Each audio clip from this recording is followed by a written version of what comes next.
Well, welcome to rednotes.org, and if this is the first video that you're looking at, you may be wondering, why we have an entire section here that's called Just for Mormons. It's because we know that Latter-day Saints often feel picked on or misunderstood by traditional Christianity. But we put this section together because we've come to realize as we meet people and talk to people, discuss faith issues and answer questions, that many people who are raised LDS are on a spiritual journey. They want to pursue God, but they're just not sure they want to do it anymore in the framework of the LDS Church. And so we want to help people with some resources that will assist them on their journey, because we know it's not easy to rethink everything you know about God or about church. But our goal is certainly not to attack anyone, not to attack the LDS Church or Joseph Smith. The materials you'll see on this site are not about tearing down anyone or anything, but since so many people are asking and searching, the videos here are an attempt to make a positive case for how a person can have a living, growing relationship with God, the way that it's expressed in the Bible and the way that it's been understood by the Christian church for over 2,000 years. And we want to explain how that message may be different from the answers that the LDS Church typically gives.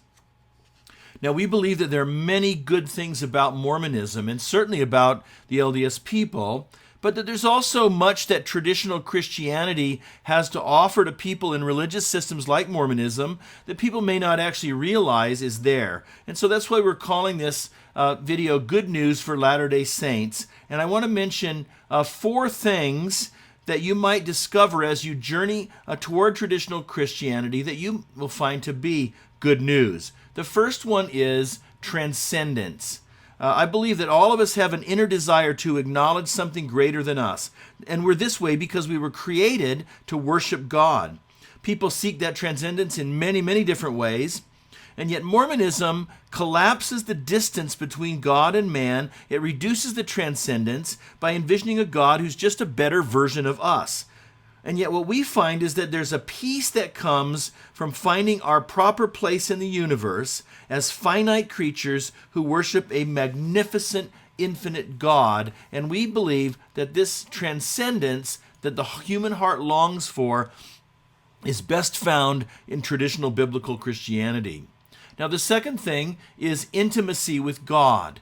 Both Jesus and Paul compared 2 approaches people have toward God. Some people relate to him as servants, others as sons and daughters. Now, servants do what they're supposed to do because they're bound by duty and obligation, but they don't have a deep heart-to-heart connection with their master like members of his family might have.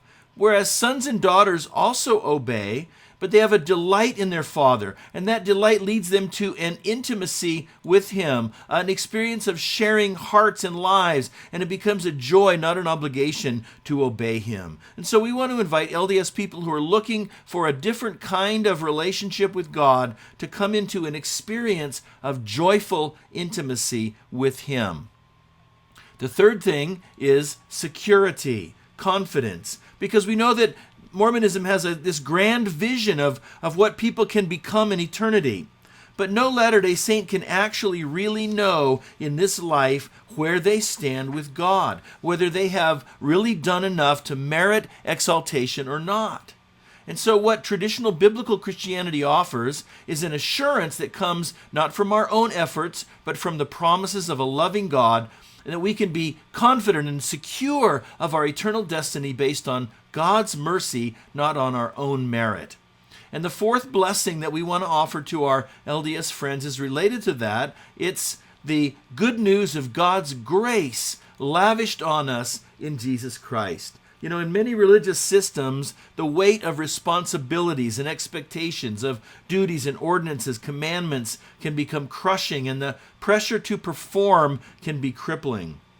Or the good news of the Bible is that when you realize that you can't be worthy enough for God, that God offers His favor and acceptance unconditionally based on what Jesus has already done, that we can be right with God as we recognize our spiritual poverty and trust in Him. That's a joyful peace to know that good news. And so I hope you'll explore the short videos in this section called Just for Mormons. I think you'll find them to be gracious and positive. We believe they're going to give you a different vision of what it means to know God, and it's our hope that they will help you in your journey of pursuing Him.